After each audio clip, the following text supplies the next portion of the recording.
Hello and welcome to Afterlife Topics and Metaphysics, coming at you with a new video. This is your host Cyrus, coming at you with these nice 1970s style green drapes behind me.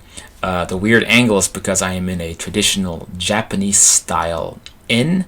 Well, not really an inn, still more like just a little motel slash hostel. And I'm low to the ground.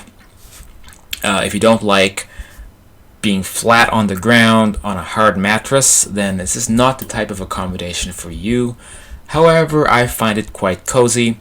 I do like staying in normal hostels, like shared communal, like dorm rooms, meet a lot of people, but sometimes you really need your own space when you're living out of a backpack like I do. And so again, I'm in my own space now, and it's nice to be able to talk at a normal tone of voice again. Some of my last videos I had to whisper a bit because I didn't want to wake people up around me. Well, I might still be waking up people around me. I don't know how thick these walls are, but oh well. Sometimes you have to break a few eggs to make an omelet or whatever it is that they say. So today I'm talking about afterlife fatalism or spiritual fatalism. I talked about this also a bit on the previous video that I put up from Afterlife University, one of the classes. So that's kind of the main topic this week. I coined this term on one of my articles. I forget which one. Might have been the Tom Campbell one or the one about going toward the light. Basically, spiritual fatalism, afterlife fatalism. It's this idea that it's too good to be true. And so as a result, people unfairly dismiss the really nice elements that we talk about, like reuniting with dead loved ones and going to these wonderful environments after we die. All the really nice stuff that's included in the vast subject of going into different dimensions, which is what we talk about on this channel. But for many people, there's a bit of a psychological block to the good stuff. And that's what I'm talking about. Real quick, this is the website afterlifetopics.com, by the way. There's a nice button here to get back to this YouTube channel easily. Just click the big YouTube button. While you are here, by the way, I should mention we've had a bunch of new subscribers thanks to the reddit.com AMA thread on reddit.com/r/astral projection. So a bunch of you guys have subscribed from there, so thank you for coming by and joining the channel. If you happen to be new here, then again, if you hit that subscribe button, I really could use that extra boost. We're trying to get to 1,000 subscribers, which is like, by YouTube standards, it's microscopic. I mean, you could get, basically, 16-year-old girls who post videos of their dogs are likely to get 1,000 subscribers in a few weeks. But talking about the secrets of the universe, it's a long, arduous trek, so any help with that is needed. Alright, so this is the Afterlife Topics page. I've actually have a new article up debunking Anthony Peake, Part 1, Prologue, and Chapter 1. This relates to also what I'm talking about, which is the idea that there's a lot of authors, a lot of people involved in the afterlife community, where even if they're exposed to and they read about the concepts that we are still who we are after we die, we reunite with loved ones, we go into sometimes a superior version of the world we're in now. Existence continues and continues. All these great concepts. It's like they have this gut reaction where almost a conspiracy thinking, where it's like this can't be really what people say it is. There has to be a catch. Like the rug is going to be pulled up from under our feet eventually, and it's not going to be what we think it's going to be. Blah, blah, blah. So Peake is one example with his cheating the ferryman hypothesis, which I criticize. It's the idea that, well, I haven't read through all his work enough to understand his official opinion about like near-death experiences and things of that nature, because I know he supports them, but there must be some kind of an illusion hypothesis going on, because he thinks when we die, just like the film Groundhog Day, we have to go back into our body again, live the same life again and again and again and again. So I'm picking this idea apart on my website right now. I'll probably do a video about this as well. And then of course there's other authors. I've ranted about Tom Campbell before. I mean, it's the same concept. It's spiritual fatalism. Spiritual fatalism is again, it's the even if it seems like it's laced with positivity, wisdom, whatever. It's that reoccurring phenomenon where a writer, author, explorer, instead of just accepting the afterlife evidence at face value, say, oh, well, somebody says that they met a deceased loved one. They probably met that deceased loved one. Somebody went to this beautiful other world. They probably went to that beautiful other world. Almost as that, again, that kind of psychological defense mechanism. People hear those concepts and then they have to find a way to shoot it down because they themselves don't want to be disappointed if they find out that it's not like they thought it was going to be.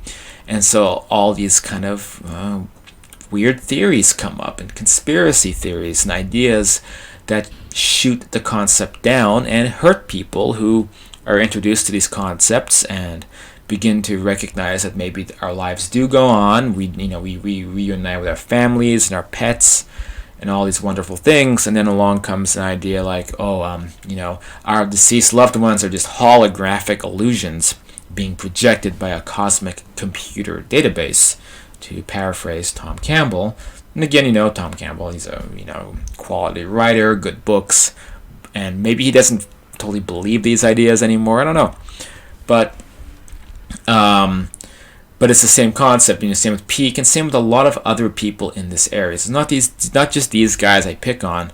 There's a lot of other people who take that same road, and I think they're doing it earnestly. They're not trying to cause problems or deceive people. This is what they believe, but it's similar to kind of like conspiracy thinking. So in conspiracy thinking, in these communities, you'll find people who think that no matter what, the government is out to get them.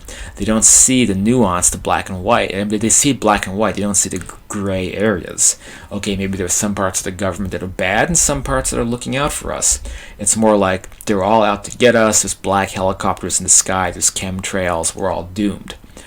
And that kind of that way of thinking can become infectious and dangerous.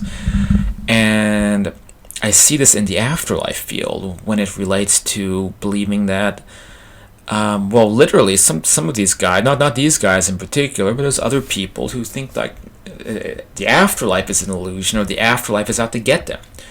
Now, look, I'm a bit neutral about the idea that the light is a negative thing that may, and I don't. A lot of talented out-of-body experiencers have made the claim that when you die, don't go to the light because it's going to try to force you to reincarnate. And I don't know, it's possible because there's a lot of weird negative entities out there. And but the thing is that the things that could harm you, it's all based upon cosmic concepts of free will and consent. So if you have a very negative lifestyle, if you're filled with paranoia, anxiety, and you don't have much like higher vibrational, emotional things happening, love, acceptance of others, service to others, then it puts somebody in a state where they're more vulnerable to maybe encounter something that might deceive them, might cause problems if they allow those entities into their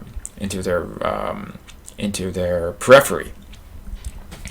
So the very act of being filled with paranoia about a subject like the afterlife could also be the thing that could invite the very things that people don't want to have happen to them.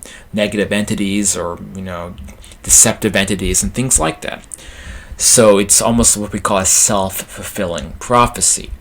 There's another element of that as well. So let's say you really believe that when you die, you're going to live your same life again, like Groundhog Day, like in this perpetual cycle until like you live this perfect life, and then finally you can cheat the ferryman and be able to like rejoin cosmic consciousness or whatever, completely dismissing the actual afterlife evidence.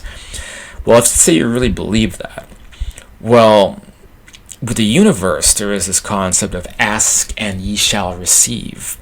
Astrally, in the cosmos or in other planes of existence, it's very easy to get what you want. And so very often people die and they get what they want. Most people want to live their lives again and, be with friends and family and do the stuff they love to do. And so they end up on astral versions of this planet, which is very much the same planet we're on right now, different wavelength, similar civilization, and, reunite with your loved ones and work jobs, and still in a physical to pseudo-physical body, and it's great. But if you really believe that when you die you have to live the same life you just led, ask and ye shall receive. The universe will provide what you want, and you may find yourself living your same life again.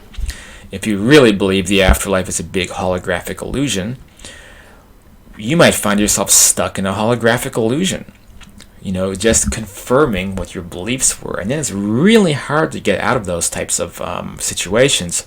That's why there's this concept of spirit guides and rescue workers.